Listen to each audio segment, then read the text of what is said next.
Hi everyone, welcome to the channel. This is Roshni here and you're most welcome. Top 10 most expected MCQs for net JRF examination 2021 के लिए हम discuss करने वाले हैं, जो कि है कॉमर्स मैनेजमेंट पार्ट 1 है। आज हमारा जो यूनिट सेम होंगी मैनेजमेंट की वो आप यहाँ पे देख सकते हैं। और ये जो सीरीज़ चलने वाली है आपकी एग्जामिनेशन तक प्रॉपर चलने वाली है MCQs की फॉर्म में। पेपर फर्स्ट के लिए भी हम लेके आएंगे MCQs। और हाँ, आपकी जो नॉलेज सीरीज चल रही थी जिसमें से हम इंपॉर्टेंट टॉपिक्स को डिस्कस कर रहे थे विद एक्सप्लेनेशन फुल, तो वो भी यहाँ पे आपके चलते रहेंगे साथ साथ में। आज हम डिस्कस करेंगे MCQs जो कि टॉप 10 मोस्ट एक्सपेक्टेड होंगे। और आगे बढ़ने से पहले आप चैनल पे नए हैं और सब्सक्राइब नहीं किया तो कर लीजिए और बेल आइकन को ज़रूर हिट करें, जिससे कि आपको आने वाली जो भी वीडियोस है हमारी उनकी नोटिफिकेशन टाइमली मिल जाए, आपका कोई भी वीडियो मिस ना हो। तो ये इंपॉर्टेंट क्वेश्चन है गाइज, आप यहाँ से बिल्कुल क्वेश्चन की एक एक्सप्लेनेशन भी मिलेंगे यहाँ पे, और ये जो कि आपके लिए बहुत ज़्यादा हेल्पफुल होने वाले हैं। तो बढ़ते हैं अपने क्वेश्चन की ओर।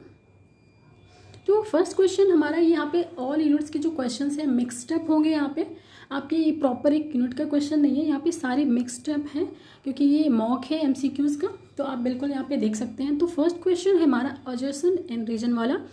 यहाँ पे आप अजर्शन एंड रीजन को सॉल्व करने के लिए आपको दोनों के बारे में पता होना चाहिए, उनकी आपको मीनिंग आनी चाहिए। उसके बाद ये देखना पड़ता है हमें कि ये रीज़न सपोर्ट कर रहे हैं कि नहीं हमारे अजर्शन को, उसके बाद ही इसका आंसर सही से निकाल सकते हैं। तो देखते हैं हमारा पहला क्वेश्चन।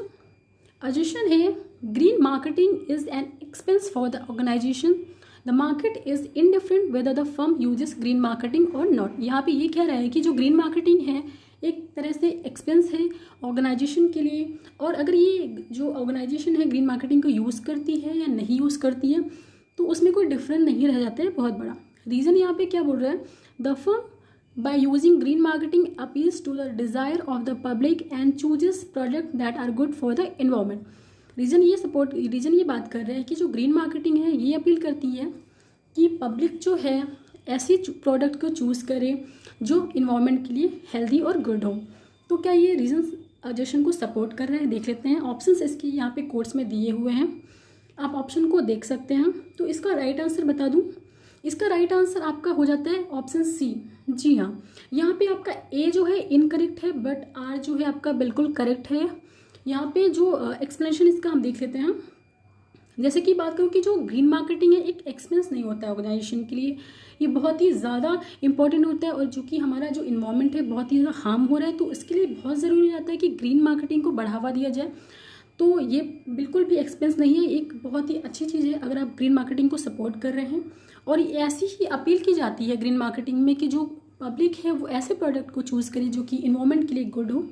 इसीलिए आपका अजर्शन यहाँ पे करेक्ट, रीज़न अजर्शन आपका रॉन्ग है बट आपका रीज़न जो है बिल्कुल प्रॉपर करेक्ट है। जैसे कि आप देख रहे हैं यहाँ पे ग्रीन मार्केटिंग होती है, उसी तरह आपका ग्रीन बैंकिंग होते हैं और ग्रीन HRM होते हैं, यानी कि ह्यूमन रिसोर्स मैनेजमेंट भी होता है। देखते हैं आपका नेक्स्ट क्वेश्चन। नेक्स्ट क्वेश्चन जो हमारा स्टेटमेंट का है, जिसमें स्टेटमेंट फर्स्ट एंड सेकंड दिए हुए हैं। देखते हैं क्या है। स्टेटमेंट फर्स्ट बोल रहे हैं building customer relationship helps in increasing the sales of the organisation. यहाँ पे ये कह रहा है कि अगर हम कस्टमर रिलेशनशिप बिल्ड करते हैं तो क्या वो हेल्प करता है या इंक्रीज करने में हमारी ऑर्गेनाइजेशन की सेल्स को। सेकेंड है offering discounts and benefits to loyal customers is a way of building customer relationship marketing. यहाँ पे ये बोल रहा है कि जो लॉयल कस्टमर है अगर हम उनको डिस्काउंट देते हैं या बेनिफिट देते हैं तो क्या वो कस्टमर के जो रिलेशनशिप को बिल्ड करने में मार्केटिंग में हेल्पफुल होता है या नहीं। तो यहाँ पे कोट्स दिए हुए हैं, आप इन ऑप्शंस में सही आंसर को चूज़ कर सकते हैं। तो इसका राइट आंसर मैं बता देती हूँ आपको, इसका राइट ऑप्शन है ऑप्शन सी। जी हाँ, बोथ स्टेटमेंट आर करेक्ट। बिल्कुल यहाँ पे दोनों स्टेटमेंट आपके बिल्कुल करेक्ट है। अब हम इसका एक्सप्लेनेशन देख लेते हैं। जैसे कि बात की जा रही है कि both the statement are correct as building a customer relationship helps in increasing the sales of the organization। बिल्कुल, अगर आप कस्टमर रिलेशनशिप बनाते हैं तो इसका एक CRM जो पूरी एक तरह से टॉपिक भी है अलग, बहुत ही इंपॉर्टेंट इसकी फील्ड है कस्टमर रिलेशनशिप मैनेजमेंट, जो कि हेल्प करता है इंक्रीज करने में आपकी ऑर्गेनाइजेशन की सेल्स को। और ऑल्सो अगर हम जो लॉयल कस्टमर हैं उन्हें हम डिस्काउंट देते हैं या बेनिफिट देते हैं तो ये भी एक तरह का एक वे होता है जो कि कस्टमर रिलेशनशिप बिल्ड करता है मार्केटिंग में। तो ये दोनों स्टेटमेंट बिल्कुल करेक्ट है। नेक्स्ट क्वेश्चन देखते हैं। नेक्स्ट क्वेश्चन जो है हमारा वन वर्ड वाला है। तो ये क्वेश्चन है which among the following types of retail outlets is the combination of supermarket, discount and warehouse retailing.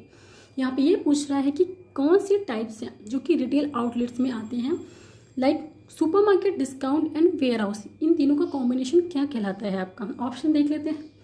ए है ऑफ प्राइस रिटेलर्स, बी है सुपर स्टोर, सी है कॉम्बिनेशन स्टोर्स, डी है हाइपर मार्केट। तो इसका आंसर बता देते हैं। इसका राइट आंसर होगा आपका हाइपर मार्केट। देख लेते हैं इसका एक्सप्लेनेशन। जैसे कि बात करूँ कि जो कॉम्बिनेशन होता है एक तरीके सुपरमार्केट का, डिस्काउंट का एंड वेयर हाउस रिटेलिंग का, तो ये कहलाता है आपका हाइपर मार्केट। दूसरी बात अगर हम करें कि जैसा कि हमारा ऑफ प्राइस क्या होता है, ऑफ प्राइस की यहाँ पे बात की जा रही है कि जैसे हम कोई प्रोडक्ट लेते हैं, अगर वो उसका जो प्राइस है होलसेल प्राइस से कम है तो वो हम ऑफ प्राइस रिटेलर्स कहलाता है। ठीक है। जो स्टोर्स होते हैं, अगेन हम बात करें कि कॉम्बिनेशन स्टोर्स क्या आते हैं, जहाँ पे फूड एंड ड्रग्स जो होते हैं, मतलब जहाँ पे दवाइयाँ और खाने का जो कॉम्बिनेशन होता है उसे हम कॉम्बिनेशन स्टोर्स कहलाते हैं। उसके बाद जो सुपर स्टोर होता है वो नियर बाई हमारे एरिया में होता है, जहाँ पे सारी फैसिलिटी आपको मिल जाती हैं, तो वो कहलाता है सुपर स्टोर। इस क्वेश्चन का राइट ऑप्शन था आपका हाइपर मार्केट, जो कि कॉम्बिनेशन कहलाता है supermarket, discount and warehouse retailing का। नेक्स्ट क्वेश्चन देख लेते हैं। मैच द फॉलोइंग का है, बहुत ही ज़्यादा इंपॉर्टेंट, क्योंकि हर टाइप के यहाँ पे क्वेश्चंस रखे गए हैं। आपने पहला सॉल्व किया अजर्शन वाला, सेकंड आपका क्वेश्चन था स्टेटमेंट वाला, थर्ड आपका था वन वर्ड वाला, और ये है आपका मैच द फॉलोइंग का। ऐसे ही क्वेश्चन आपको एग्जामिनेशन में देखने के लिए मिलते हैं। तो हम इसे सॉल्व कर लेते हैं। यहाँ पे एक list first and list second, आपको दोनों को मैचअप करना है कि कौन सी मीनिंग किस मीनिंग को जाती है। ठीक है। तो लाइसेंसिंग है आपका, स्ट्रैटेजिक अलायंस है, जॉइंट वेंचर, एक्सपोर्टिंग है। आप यहाँ पे चारों ऑप्शन को लिस्ट 2 में जो दिए हुए हैं पढ़ सकते हैं, उनसे उनका मतलब निकाल सकते हैं कि हाँ कौन किससे मैचअप हो रहा है। इसको सबसे पहले इसको डिस्कस करने के लिए इसका हम राइट आंसर देख लेते हैं। ऑप्शन डी जो है इसका राइट आंसर है। तो जैसा कि बात करें लाइसेंसिंग क्या होता है आपका, लाइसेंसिंग आपका होता है कि प्रोवाइडिंग परमिशन प्रोवाइड करता है दूसरी ऑर्गेनाइजेशन में कि उसका वो ट्रेडमार्क यूज़ करने के लिए दे रहा है, तो ये होता है लाइसेंस आपका। जो कोई ऑर्गेनाइजेशन किसी दूसरी ऑर्गेनाइजेशन को परमिशन देता है कि यस कि वो अब उसका ट्रेडमार्क जो है वो उसे यूज़ कर सकते हैं। दूसरा हम देख लेते हैं कि स्ट्रैटेजिक अलायंस क्या होता है। स्ट्रैटेजिक अलायंस ये एक्चुअली इंटरनेशनल बिजनेस का आपका क्वेश्चन है, जिसमें मोड्स ऑफ ट्रेड की बात करते हैं। तो यहाँ पे हम बात करें स्ट्रैटेजिक अलायंस की, तो agreement between the companies for a fixed period of time. हम एक अग्रीमेंट कर रहे हैं जो कि कंपनीज के लिए फिक्स्ड पीरियड ऑफ टाइम के लिए, तो हम स्ट्रैटेजिक अलायंस की बात करें, यानी कि कोई पर्पज है उसके लिए आप एक स्ट्रैटेजिक अलायंस कर रहे हैं एक पीरियड ऑफ टाइम के लिए। उसके बाद अगर वो पूरा हो जाता है तो वो अग्रीमेंट अपने आप ही कैंसिल हो जाता है या पूरा हो जाता है, कंप्लीट हो जाता है। यानी कि दूसरे हमारा ज्वाइंट वेंचर की अगर हम बात करें तो इसका ऑप्शन है 3C का है, जो 3 सही है। मर्जिंग ऑफ 2 और मोर companies for a specific project, ये तो आपको पता ही होगा। अगर हम किसी स्पेसिफिक प्रोजेक्ट के लिए 2 कंपनीज को 2 या 2 से ज़्यादा कंपनीज को मर्ज कर रहे हैं तो वो होता है हमारा ज्वाइंट वेंचर। नेक्स्ट फोर्थ है हमारा एक्सपोर्टिंग। जी हाँ, एक्सपोर्टिंग की हम बात करें तो एक्सपोर्टिंग क्या होता है ये तो आपको पता ही होगा कि इंटरनेशनल ट्रेड में हमारा एक्सपोर्ट और इम्पोर्ट होता है। Selling of produced goods from one country to another, अगर हम कोई भी प्रोडक्ट जो भी है प्रोड्यूस कर रहे हैं उसको फिर हम सेल्स कर रहे हैं किसी दूसरी कंट्री में, तो वो कहलाता है एक्सपोर्टिंग। तो इसका आपका राइट ऑप्शन था डी। यहाँ पे सारे एक्सप्लेन मैंने पहले ही कर दिए, आप बिल्कुल इसको देख सकते हैं। The next question is which among the following levels of Keller, यहाँ पे बात की जा रही है लेवल्स ऑफ केलर की। ब्रांड इक्विटी मॉडल सिग्निफाइज करता है वॉट अबाउट यू, तो जो आप यहाँ पे जो 4 ऑप्शन दिए गए हैं इसमें से आप ये बताइए आप कि वॉट अबाउट यू का क्या मीनिंग है।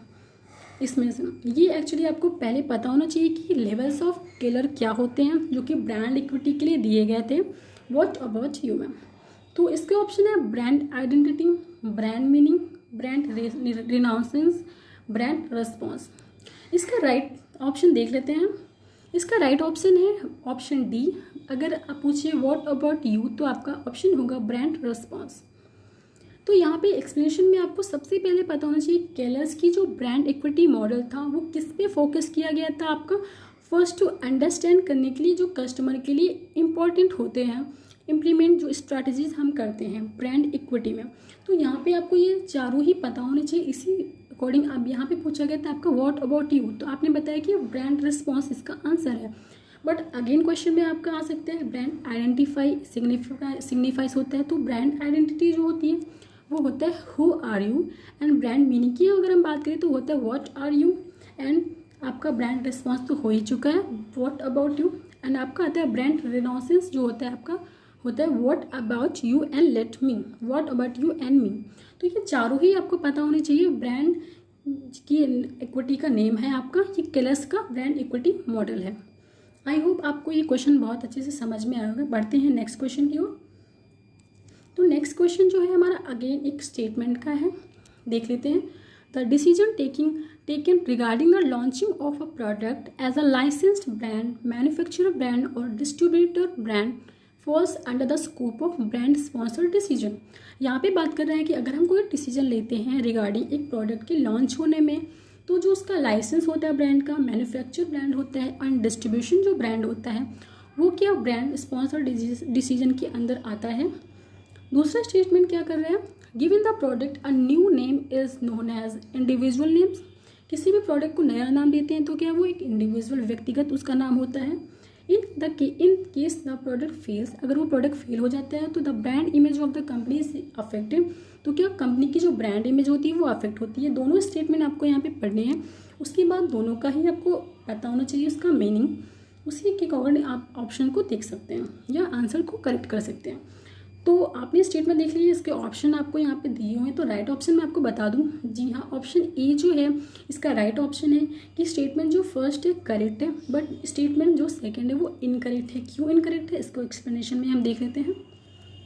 तो जो फर्स्ट एक स्टेटमेंट है आपका करेक्ट है, क्योंकि जो डिसीजन लिया जाता है regarding the launching of a product के लिए एज अ कैसे लेते हैं, लाइसेंसिंग ब्रांड के लिए, मैन्युफैक्चरिंग ब्रांड के लिए और डिस्ट्रीब्यूटर ब्रांड के लिए, तो वो किसके अंडर आता है आपका, जी हाँ बिल्कुल आपका ब्रांड स्पॉन्सर डिसीजन के अंडर में आता है।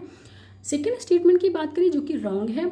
क्यों रॉन्ग है, क्योंकि अगर हम किसी प्रोडक्ट को न्यू नेम दे रहे हैं तो वो इंडिविजुअल नेम तो कहलाता है, but in case the product अगर वो फेल हो जाता है तो उसकी जो ब्रांड की इमेज है कंपनी की, उस पर कोई इफेक्ट नहीं पड़ता है। यहाँ पे क्या लिखा था, आपका इफेक्ट पड़ता है, बट एग्जैक्टली इसका कोई इफेक्ट नहीं पड़ता है, इसीलिए आपका जो स्टेटमेंट सेकेंड है वो रॉन्ग है। देखते हैं अपना next question. Which among the following should not be kept in mind while designing the sales force. यहाँ पे आपको पता होना चाहिए कि what is the sales force. Sales force ये होते हैं कि जैसे कि आपको सेल्स की क्या ड्राइव हो रही है, यानी कि आप बिजनेस को कैसे एनहांस कर सकते हैं, ठीक है, इसीलिए सेल्स फोर्स को डिज़ाइन किया जाता है। तो इसमें इंपॉर्टेंट है क्वेश्चन में आपका कि नॉट आपको देखना पड़ेगा कि what is not be kept in your mind while designing the sales force. Options देख लेते हैं। ए है setting clearly defined objective, B है compensation of sales force, C है deciding the structure of sales force, D है personality of sales force. इसका right option है आपका option D, personality of sales force. तो यहाँ पे एक्सप्लेनेशन की अगर हम बात करें तो कि जो हम एक डिसीजन लेते हैं सेल्स फोर्स के लिए, तो उसमें जो personality of the sales force है वो इम्पोर्टेंट फैक्टर नहीं है। हम अगर डिज़ाइन कर रहे हैं एक सेल्स फोर्स को लिए, तो उसके लिए क्या क्या फैक्टर इंपॉर्टेंट होते हैं वो आपको देखना पड़ेगा पहले, तभी आप बता पाएंगे कि हाँ क्या इंपॉर्टेंट फैक्टर नहीं होता है, जब आपको ये पता होगा कि क्या इंपॉर्टेंट होता है। तो फर्स्ट है compensation of sales force, compensation आपको पता होना चाहिए सेल्स फोर्स का। सेकेंड है आपका deciding the structure of sales, आपको स्ट्रक्चर डिसाइड करना होगा सेल्स फोर्स का। थ्री है आपका working in association with other functional areas, आपको उसके अदर जो फंक्शनल एरियाज है वहाँ पे भी वर्क करना पड़ेगा। फोर्थ है आपका सेटिंग क्लियरली डिफाइंड ऑब्जेक्टिव, आपको क्लियरली आपने जो ऑब्जेक्टिव है उनको डिफाइन भी करना पड़ेगा। तो ये सारी बातें आपको सेल्स फोर्स को डिज़ाइन करने में ध्यान रखनी पड़ेगी। नेक्स्ट क्वेश्चन है हमारा, ये हमारा मार्केटिंग का क्वेश्चन है, एजोशन एंड रीजन वाला। देख लेते हैं ऐसे। Marketing mix of services includes 4 extra element from the marketing mix of product. इसमें बात कर रहा है कि जो मार्केटिंग मिक्स प्रोडक्ट सर्विसेज हैं, तो क्या वो 4 एक्स्ट्रा एलिमेंट को करते हैं from the marketing mix of product. बिल्कुल सही बात बोल रहा है। रीजन देख लेते हैं इसका। The marketing mix of services include product, price, place, promotion, people, process and physical evidence. इसका ये भी बिल्कुल राइट बोल रहा है। आपको इसके ऑप्शन कोड्स में दिए गए हुए हैं। इसका राइट आंसर देख लेते हैं। इसका राइट आंसर है option A and R correct and the R is the correct explanation of A. बिल्कुल सही बात कर रहा है। इसका हम एक्सप्लेनेशन देख लेते हैं। जैसे कि बात करिए both the assertion and reason are correct and reason is the correct explanation of the assertion, क्योंकि जो मार्केटिंग मिक्स ऑफ सर्विसेज होते हैं वो इंक्लूड्स करते हैं फॉर एक्स्ट्रा एलिमेंट को जो कि मार्केटिंग मिक्स ऑफ प्रोडक्ट्स ही होते हैं। और मार्केटिंग मिक्स जो प्रोडक्ट की बात करें वो क्या होते हैं हमारे, product, price, place, promotion, people, process and physical evidence. यहाँ पे आपको 4 ही मार्केटिंग मिक्स पता होंगे, बट 3 और होते हैं, people, process and physical evidence. तो यहाँ पे आपके 2 क्वेश्चन कवर अप होते हैं। नेक्स्ट क्वेश्चन क्या है हमारा, विच among the following options is incorrect for secondary data. यहाँ पे आपसे पूछ रहा है कि आपके लिए यहाँ पे बहुत इंपॉर्टेंट होता है ये देखना कि इनकरेक्ट पूछ रहा है या करेक्ट पूछ रहा है, नॉट या नॉट लगा हुआ है, नॉट नहीं लगा हुआ, ये बहुत इंपॉर्टेंट हो जाता है, इससे आपका क्वेश्चन गलत हो सकता है। यहाँ पे पूछा है कि आपका इनकरेक्ट ऑप्शन कौन सा है। ऑप्शंस देख लेते हैं। ए है questionnaire is an example, B है इजियर टू कलेक्ट, सी है time constant is considered, D है आपका reliability is increase due to the availability of data from a huge sample size. ये आपके 4 ऑप्शन होते हैं। इसका राइट आंसर देख लेते हैं कौन सा इनकरेक्ट है इन ऑप्शंस में से। तो ऑप्शन ए जो है क्वेश्चनर इज एन एग्जाम्पल, ये आपका सेकेंडरी डेटा का ऑप्शन जो है यहाँ पे इनकरेक्ट है। इसका एक्सप्लेनेशन में इसका देख सकते हैं कि ये इनकरेक्ट क्यों है। सेकेंडरी डेटा जो होता है हाँ बिल्कुल ईजियर टू कलेक्ट होता है क्योंकि वो ऑलरेडी अवेलेबल होता है and be collected easily with in the limited time constant, क्योंकि वो लिमिटेड टाइम कॉन्स्टेंट में आप कलेक्ट भी कर सकते हैं। बट जो रिलायबिलिटी होती है डेटा की, क्योंकि वो ह्यूज अमाउंट में होता है, वो ऑलरेडी पब्लिश्ड भी होता है, तो थोड़ा सा यहाँ पे रिलायबिलिटी की प्रॉब्लम हो सकती है, बट बहुत ज़्यादा तो नहीं कह सकते हैं। इसीलिए तो जो एग्जाम्पल दिया हुआ है सेकेंडरी डेटा की, जो भी आप ये क्वेश्चनर है, तो क्वेश्चनर जो है आपका एक तरह से प्राइमरी डेटा का एग्जाम्पल है, तो इसलिए यहाँ पे ये इनकरेक्ट होता है। आपका क्वेश्चनर इज एन एग्जाम्पल, ये आपका इनकरेक्ट ऑप्शन है। नेक्स्ट क्वेश्चन देख लेते हैं हमारा, विच among the following options state the correct formula of the coefficient of variation. ये आपका स्टैटिस्टिक्स का क्वेश्चन है। कोफिशिएंट ऑफ वेरिएशन निकालने हैं आपको, बहुत सारे फॉर्मूले पूछे जाते हैं आपके इस यूनिट से लेकर के। तो यहाँ पे देख लेते हैं कि कोफिशिएंट ऑफ वेरिएशन का क्या फॉर्मूला है। ऑप्शन है आपकी population mean upon variance into 100, second है आपका variance upon population mean into 100, third है आपका population mean upon standard deviation into 100, fourth one है आपका standard deviation upon population mean into 100। तो इसका राइट ऑप्शन आपको पता ही होगा, इसका क्वेश्चन भी आ जाता है। इसका राइट ऑप्शन होगा आपका ऑप्शन डी, जी हाँ, standard deviation upon population mean into 100 करते हैं। यहाँ पे ये फॉर्मूला आपको बहुत ही ज़्यादा इंपॉर्टेंट है। Coefficient of variation, coefficient of correlation भी निकालते हैं, जिसके क्वेश्चंस भी बनते हैं प्रैक्टिकल में। इसका फॉर्मूला आप देख ही चुके हैं। स्टैंडर्ड डेविएशन को डिवाइड करते हैं पॉपुलेशन मीन से, उसको फिर इंटू करते हैं 100 में, जो कि कैलकुलेट किया जाता है परसेंटेज की फॉर्म में। तो आज के 10 क्वेश्चन हमारे यहीं पे एंड अप होते हैं। आई होप क्वेश्चन बहुत ही ज़्यादा इंपॉर्टेंट थे और हर अलग अलग टाइप के क्वेश्चन थे, तो आपको करने में भी, आपकी प्रैक्टिस में ये बहुत ही ज़्यादा हेल्प करेंगे। हम मिलते हैं अपने नेक्स्ट सेशन में, तब तक आप बिल्कुल ये क्वेश्चन को प्रैक्टिस भी कर सकते हैं और आप हमारे व्हाट्सएप एंड टेलीग्राम चैनल से भी जुड़ सकते हैं, जिसका नंबर यहाँ पे फ्लैश किया गया है और उसका नेम भी ऑनलाइन विद विशाल वर्मा से ही, और इसकी PDF आपको डिस्क्रिप्शन बॉक्स में मिल जाएगी, तो ज़रूर चेक करें आप। और कोई भी क्वेरी है तो हमें लिख के ज़रूर भेजें, और वीडियो पसंद आए तो उसको लाइक शेयर करें, कमेंट भी करें, ताकि हम आपके लिए ऐसे ही अच्छी वीडियो लेके आते रहें। और मिलते हैं अपने नेक्स्ट सेशन में, तब तक के लिए thank you very much, have a nice day.